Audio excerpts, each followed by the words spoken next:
Meus queridos, a paz do Senhor, eu sou o pastor Anderson Silva e você está na Academia de Pregadores. Estamos juntos nas nossas aulas de Escola Bíblica Dominical. Estamos estudando o primeiro trimestre de 2019 e na aula de hoje estudaremos a lição de número 4. Durante esse primeiro trimestre de 2019, estamos estudando lições comentadas pelo pastor Ezequias Soares e o assunto desse trimestre é Batalha Espiritual. O povo de Deus e a guerra contra as potestades do mal. Como eu disse, estudaremos a lição de número 4 nesta aula, onde nós vamos aprender sobre possessão demoníaca e a autoridade do nome de Jesus. A nossa lição de número 4 tem esse título de possessão demoníaca e a autoridade do nome de Jesus, e é a lição do dia 27 de janeiro de 2019. O texto áureo da nossa lição está em Lucas capítulo 10 e versículo 17, que nos diz o seguinte: E voltaram os 70 com alegria, dizendo: Senhor, em teu nome até os demônios se nos sujeitam. Verdade prática, o relato do endemoniado gadareno mostra a soberania de Jesus Cristo sobre o diabo e seus demônios. O ponto central da lição de número 4 vai nos dizer que Jesus Cristo tem soberania absoluta sobre o diabo e seus demônios. Vamos aos objetivos da nossa lição. Como você sabe, no início da nossa aula, tendo em vista que nós estamos tratando aqui de subsídios também para professor de escola dominical, nós sempre fazemos questão de passar por esses pontos, que são pontos importantíssimos da lição. O objetivo geral da nossa lição: conscientizar a respeito da autoridade de Jesus Cristo sobre os demônios. Os objetivos específicos, cada objetivo ligado a um ponto da lição. Como nós temos 4 pontos nesta lição, temos 4 objetivos específicos. O primeiro, destacar a possessão demoníaca e sua harmonização na narrativa bíblica. Segundo, conceituar a legião demoníaca. Terceiro, expor o poder de Jesus sobre os demônios. E quarto, analisar o comportamento dos porqueiros e do povo. Leitura bíblica em classe. Marcos, capítulo de número 5, versículos 2 ao versículo 13, que nos diz o seguinte: E saindo ele do barco, lhe saiu ao seu encontro dos sepulcros um homem com espírito imundo, o qual tinha a sua morada nos sepulcros, e nem ainda com cadeias o podia alguém prender, porque tendo sido muitas vezes preso com grilhões e cadeias, as cadeias foram por ele feitas em pedaços, e os grilhões em migalhas, e ninguém o podia amansar. E andava sempre de dia e de noite, clamando pelos montes e pelos sepulcros, e ferindo-se com pedras. E quando viu Jesus, ao longe correu e adorou, e clamando com grande voz disse: Que tenho eu contigo, Jesus, Filho do Altíssimo? Conjuro-te por Deus, que não me atormentes.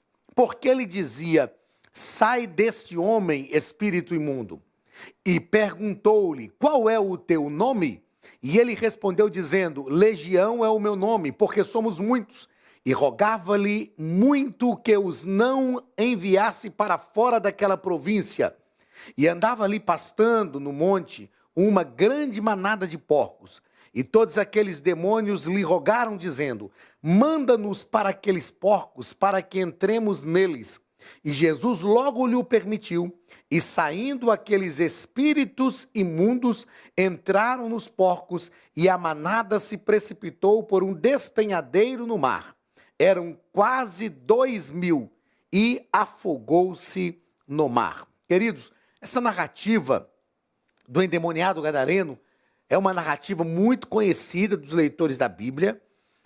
Lucas vai descrever este milagre libertador de Jesus na vida deste homem, deste endemoniado gadareno, no capítulo capítulo 9, capítulo 8.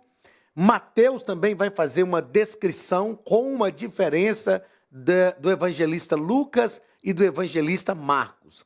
E este fato revela informações sobre possessão demoníaca. É isso que a nossa lição propõe nesta aula de hoje, é isso que a quarta lição propõe. Este fato revela informações sobre possessão demoníaca e o poder absoluto de Jesus sobre todo o reino das trevas. Aquele homem endemoniado gadareno estava preso, as pessoas o prendiam, aliás, por cadeias, e ele, conforme a leitura bíblica em classe diz, ele conseguia desatar de todas elas, quebrava todas as cadeias e grilhões. Era um homem que já estava abandonado pela família, porque ninguém podia detê-lo, mas Jesus chegou em Gadara. E é interessante que a narrativa de Lucas, no capítulo 8, deixa isso muito claro. Se não me falha a memória, capítulo 8, versículo 27, a Bíblia diz que Jesus saiu do meio da multidão, atravessou o mar da Galileia e foi a Gadara, que ficava junto das 10 cidades, chamadas de Decápolis. Jesus foi ali e quando ele desembarcou na cidade, logo ao desembarcar, este endemoniado gadareno foi ao seu encontro e Jesus libertou este homem. O primeiro ponto da nossa lição, o nosso comentarista, pastor Ezequiel Soares, vai nos propor sobre a possessão maligna, vai nos propor falar sobre a possessão maligna, e ele vai nos mostrar a harmonização das narrativas dos evangelistas Lucas, do evangelista Marcos e do evangelista Mateus. Ele vai nos mostrar, por exemplo, que Mateus afirma que eram 2 endemoniados, e Marcos e Lucas registram apenas um. Nós sabemos que os evangelhos sinópticos, esta visão sinóptica dos evangelhos, aliás, tem que ser compreendida e entendida, porque não há paradoxo em nenhum dos fatos que os evangelhos descrevem aparentemente de forma paradoxal. Nós compreendemos que os evangelhos foram escritos a partir de provas testemunhais. Eu sempre digo ao estudar os evangelhos que é importante observarmos as narrativas feitas por Mateus e por João, que foram discípulos de Jesus, mas não obstante serem testemunhas oculares desses fatos, Mateus e João escreveram também com contribuição de provas testemunhais. Né? O primeiro evangelho a ser escrito, por exemplo, foi o evangelho escrito por Marcos. Foi o evangelho escrito por Marcos. E os demais evangelistas que escreveram, com toda certeza, principalmente no caso de Lucas, Lucas deixa bem claro que ele fez uma acurada pesquisa, principalmente neste caso de Lucas, Lucas consultou o evangelho escrito por Marcos. Então, primeiro foi o evangelho escrito por Marcos, depois escrito por Mateus, depois Lucas e, por fim, o evangelho escrito por João. Como entender, neste caso, esse aparente paradoxo que existe entre essas narrativas que envolvem Mateus, Marcos e Lucas? Como compreender isso? Simples. Mateus apresentou apenas um resumo do episódio, pois a sua ênfase está na autoridade de Jesus em relação aos espíritos imundos. Como que nós podemos afirmar isso com toda certeza? Quando nós estudamos o Evangelho de Mateus, nós vamos perceber que Mateus escreve destinado aos judeus. E ao escrever destinado aos judeus, Mateus vai mostrar Jesus como rei da linhagem de Davi, que tinha o direito de reinar. Então, Mateus está enfatizando que Jesus tinha um poder, a ênfase desta autoridade de Jesus sobre os espíritos malignos, porque isso era muito importante na visão judaica. Isso era muito importante na visão judaica. Compreender que Jesus tinha poder sobre os espíritos imundos também. Porque dentro da crença judaica, dentro da religiosidade judaica, eles consideravam, por exemplo, principalmente neste caso aqui, que é essa narrativa do ex-endemoniado gadareno, digamos assim, envolve os porcos, os judeus consideravam que os porcos eram habitação de espíritos imundos. E Mateus, então, vai fazer essa descrição sem descrever que eram dois endemoniados gadarenos, mas um só, para mostrar esta autoridade de Jesus. Então, aqui nós conseguimos harmonizar estas narrativas. O segundo ponto o segundo parágrafo desse primeiro ponto, vai tratar sobre a opressão. O que era esta opressão? E o nosso comentarista vai nos colocar aqui, que os demônios aparecem como agentes de Satanás e causadores de males. E eles dão às suas vítimas características típicas como força sobre-humana. Eu quero destacar isso aqui para a gente compreender duas coisas que eu acho de fundamental importância aqui. A nossa lição vai tratar hoje sobre possessão maligna. É o que nós estamos tratando. Mas nós vamos perceber, neste caso aqui, olha, do segundo ponto, que nós temos um caso muito típico de possessão maligna. Um caso típico de opressão e possessão maligna. Neste caso abordado pelo comentarista, ao falar que os demônios aparecem como agentes de Satanás, causadores de males, eu gostaria de destacar isso aqui, agentes de Satanás, causadores de males. Esse ponto é muito importante. Nós vamos perceber que ocorre aqui uma possessão maligna. Possessão maligna. Este é um caso típico de possessão maligna, tá ok? Não um caso de opressão. Por que um caso típico de possessão? Perdão, não é um caso de possessão, é um caso de opressão, perdoe-me. É um caso de opressão maligna. Por que esse caso é um caso típico de opressão maligna? Porque nós vamos perceber que o inimigo aqui, ele causa males, causadores de males.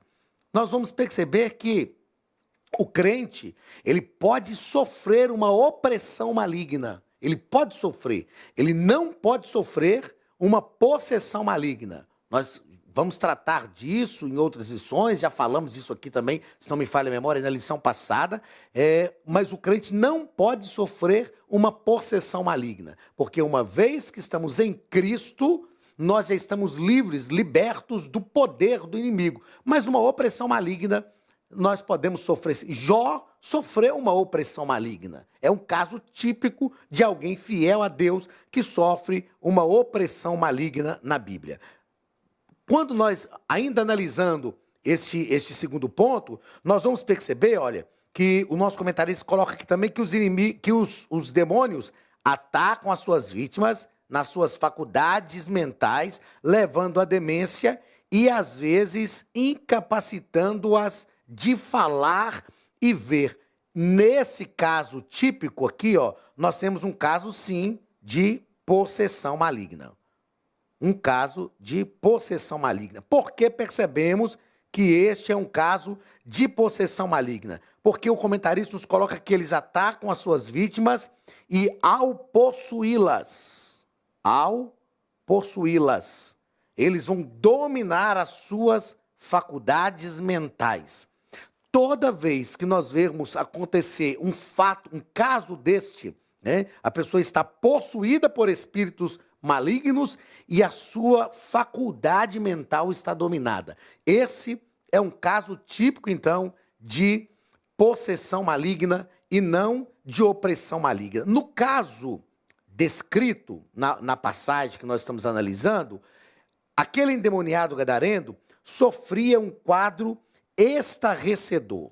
Por que o quadro era estarrecedor? Ele tinha um comportamento violento e sobrenatural, e para a sua própria destruição e perturbação dos vizinhos que ali estavam. Então é um caso em que há uma possessão maligna, e esta possessão maligna traz um prejuízo tanto para aquele que está possuído, não é? Para aquele que está sendo dominado ali pelas obras dos demônios, como também traz um problema para as pessoas que estão ao seu lado. Um grande problema para a sua família e para as pessoas que estavam ao seu lado. Ou seja, uma perturbação de seus vizinhos. No caso de opressão maligna, os demônios estão agindo sobre a vida daquela pessoa que está sendo oprimida.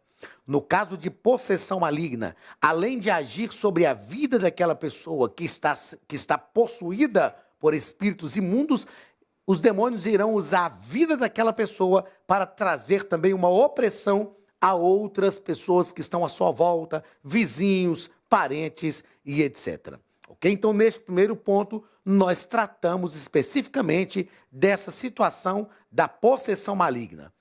E percebemos que existem casos de possessão maligna, mas existem casos também de opressão maligna. O segundo ponto da nossa lição vai falar sobre a legião demoníaca. Então, Jesus perguntou o nome daquele espírito imundo e ele disse se chamar legião, porque eram muitos demônios, né? Então, poucas vezes nós vemos esse tipo de atitude de Jesus nas páginas do Novo Testamento. Jesus perguntou como o espírito imundo se chamava. Poucas vezes. Nós precisamos entender que nós não podemos tomar este tipo de atitude de Jesus como um parâmetro para todas as situações que nós enfrentarmos de possessão maligna. Porque existem pessoas hoje, existe na verdade uma ramificação, principalmente dos neopentecostais, que gostam muito dessa questão de conversar com os demônios. Eu me lembro que eu tive um aluno que era de uma dessas igrejas neopentecostais, e um dia falando sobre isso, ele me disse o seguinte: olha, professor, mas nós temos que conversar com os demônios para saber o que eles querem. E eu fiquei assim, meio que, como a gente diz lá nas Minas Gerais, encabulado com aquilo. Porque, como conhecedores da palavra de Deus, nós sabemos que o diabo, que os demônios, que o inimigo vem, a própria palavra de Deus nos ensina, ele vem senão para roubar, matar e destruir. Se nós precisamos conversar com os demônios para saber qual é o objetivo deles, isso quer dizer que nós não estamos alinhados, não somos conhecedores da palavra de Deus. Não estamos alinhados com a palavra de Deus e nem a conhecemos. E outra coisa que eu disse para ele foi o seguinte: meu filho, então, você vai dar crédito àquilo que o demônio diz, que os demônios dizem, que o diabo diz, se a Bíblia diz que ele é o pai da mentira? Então, na verdade, não há o porquê conversar com os demônios. O que nós precisamos, como deixa claro o nosso comentarista aqui, é expulsar e não dialogar. Não tem por que dialogar. Jesus disse aos seus discípulos: em meu nome expulsarão os demônios. E este é o nosso objetivo como igreja do Senhor Jesus: expulsar os demônios para libertar as pessoas. No terceiro parágrafo deste segundo ponto, nós vamos tratar sobre a presença de Jesus.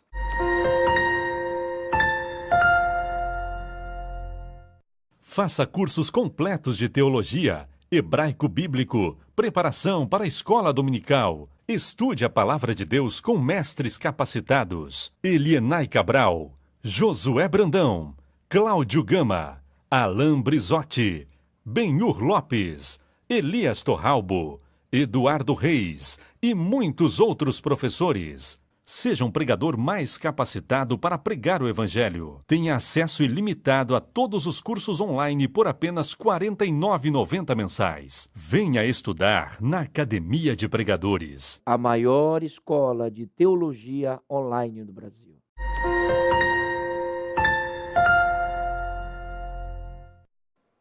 A própria presença de Jesus,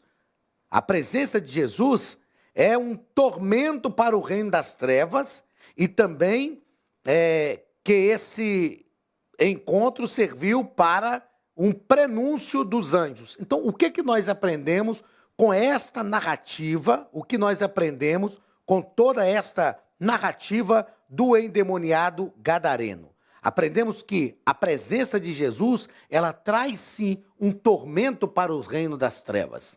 Se a presença de Jesus é um tormento para o reino das trevas, nós precisamos entender que uma vez que Jesus vive em nós, uma vez que Jesus mora, que o Espírito Santo mora em nós, isso quer dizer que o reino das trevas não tem poder algum sobre a nossa vida. O reino das trevas vive em constante batalha. Vive em constante batalha. O que nós precisamos entender é que esta batalha que envolve o reino das trevas e o reino de Deus é uma batalha, como eu disse na aula passada, que já está vencida pelos servos de Deus. Terceiro ponto da nossa lição, o comentarista vai falar sobre o poder de Jesus. Ele vai falar sobre o poder de Jesus e no primeiro ponto vai tratar sobre os demônios sabem quem Jesus é. A palavra de Deus nos afirma que Jesus Cristo veio para desfazer as obras do diabo. Jesus veio para desfazer as obras do diabo.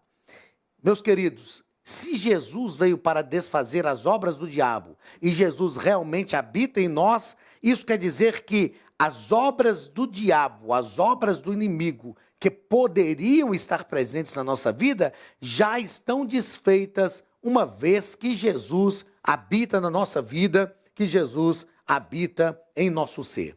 Nós precisamos ter muito cuidado, porque existem pessoas que vivem ensinando, como eu disse e repito, principalmente o movimento neopentecostal, vive ensinando que nós precisamos que a nossa vida seja liberta, que há uma maldição hereditária sobre a nossa vida e nós precisamos entender onde essa maldição hereditária começou. Existem pessoas que dizem que é possível que a gente tenha dado legalidade a espíritos malignos na nossa vida, já em situações passadas, e aí entra as ideias até de regressão espiritual, para tentarmos entender onde a legalidade foi dada lá no passado e interrompermos esta legalidade.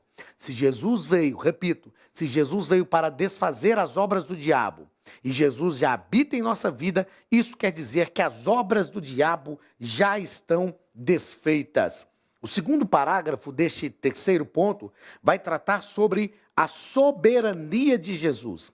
E ao tratar sobre a soberania de Jesus, nós vamos aprender que o poder das trevas está submisso à autoridade de Jesus. O que me chama a atenção é que Paulo escreve em Filipenses capítulo 2, falando sobre Cristo, sobre a submissão de Cristo, e ele diz: tende em vós o mesmo sentimento que houve em Cristo, que mesmo sendo Deus, não teve por usurpação o ser igual a Deus, antes esvaziou-se a si mesmo e assumiu a forma humana, e achado na forma de servo, a si mesmo se humilhou até a morte de cruz, pelo que Deus o exaltou soberanamente e lhe deu um nome acima de todo nome, para que ao nome de Jesus se dobre todo o joelho que está no céu, na terra e debaixo da terra, e toda língua confesse que Jesus Cristo é Senhor, para a glória de Deus Pai.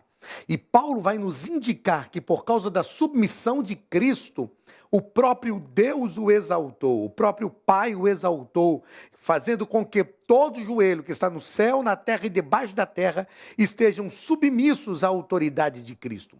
Lá em Apocalipse, o próprio Cristo disse também a João: eu sou aquele que estive morto, mas estou vivo, trago nas minhas mãos a chave da morte e do inferno, todo poder foi-me dado nos céus e na terra. Então toda hoste infernal está debaixo da autoridade de Jesus, e isto demonstra a sua soberania. Terceiro parágrafo desse terceiro ponto fala sobre a libertação do oprimido. Jesus chegou e a chegada de Jesus provoca uma reação nos demônios que estavam naquele homem. Os demônios estavam atormentando aquele homem, usando aquele homem para atormentar a família, para atormentar a comunidade local. E a chegada de Jesus faz com que aqueles demônios se manifestem, faz com que os demônios reconheçam a autoridade de Jesus. E Jesus simplesmente repreendeu os demônios e libertou aquele homem. Queridos, este é o papel da igreja. A igreja deve ser a agência do reino dos céus na terra para libertar as pessoas. Então, onde a igreja chega, a libertação precisa chegar, porque a autoridade do nome de Jesus está sobre a vida da igreja. Vamos para o nosso quarto e último ponto da nossa lição, falando sobre os porqueiros. O quarto ponto da nossa lição vai tratar sobre os porqueiros. Quando nós estudamos geografia bíblica, nós vamos aprender que aquela região de Gadara, que estava junto das 10 cidades, e por isso era chamada de Decápolis, a região de Decápolis, e em Gadara especificamente, era uma região que era habitada não só por judeus, mas principalmente por gentios. A economia de Gadara girava em torno do pastoreio de porcos. Os judeus abominavam esse tipo de atividade. Como eu disse no início da nossa aula, os judeus acreditavam que nos porcos repousavam espíritos imundos. E os judeus abominavam então esta prática. Em Gadara, a economia daquela cidade girava em torno do pastoreio de porcos. Então, este é o local dos acontecimentos. Gadara era essa província, Gadara, ou província dos Gadarenos, que estava perto do Mar da Galileia, também chamado de Lago de Genezaré, ou Mar de Tiberíades, e era voltada para o pastoreio de porcos. No segundo parágrafo, o comentarista vai nos colocar sobre a manada de porcos. Jesus permitiu, os demônios suplicaram, e Jesus permitiu que aqueles porcos entrassem, ou que os demônios entrassem na manada de porcos que estava por ali pastando. Quando os demônios fazem esse pedido para Jesus, isso indica que a autoridade deles estava submissa à autoridade de Jesus. Como falamos agora, encerrando o terceiro ponto, a autoridade de Jesus é maior do que a autoridade dos espíritos das trevas.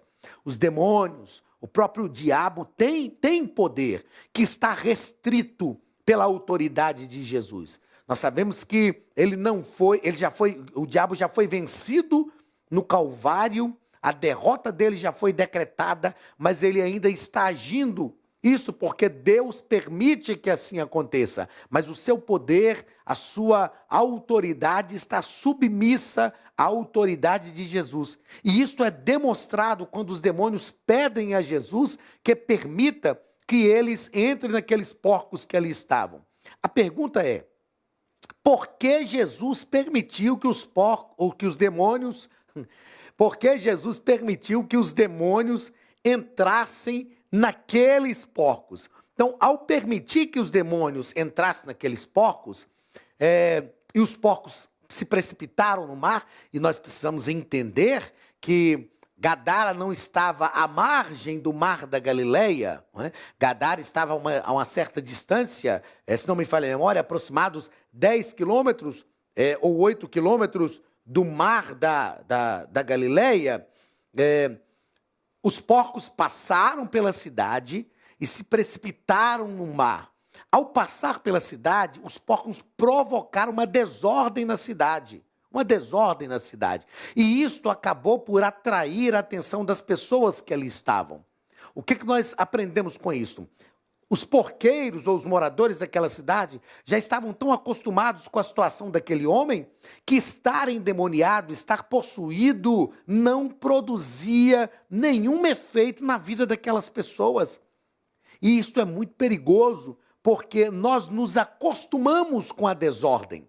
Nós nos acostumamos com a ação maléfica. Então, aquele homem estava não pacificamente convivendo em sociedade, mas ele já fazia parte do dia a dia daquelas pessoas, andando pelos sepulcros, despido, As pessoas tentavam prendê-lo e não conseguiam, e por fim as pessoas já diziam, não deixe ele para lá. Jesus chegou e libertou aquele homem. Se Jesus tão somente liberta aquele homem e vai embora, com certeza isso atrairia a atenção de algumas pessoas, também da família. Quando Jesus permite que os demônios entrem nos porcos, os porcos produzem uma desordem na cidade e isto atrai a atenção das pessoas.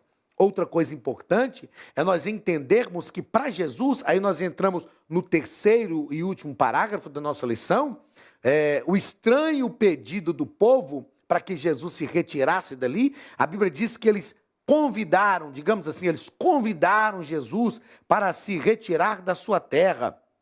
Convidaram Jesus para se retirar de Gadara por causa do prejuízo que os porqueiros tiveram. O que nós aprendemos é que para as pessoas que estavam ali, mais valia o homem endemoniado do que ter um prejuízo com o rebanho de porcos. Para Jesus, mais vale uma pessoa liberta do que os prejuízos que isso pode trazer.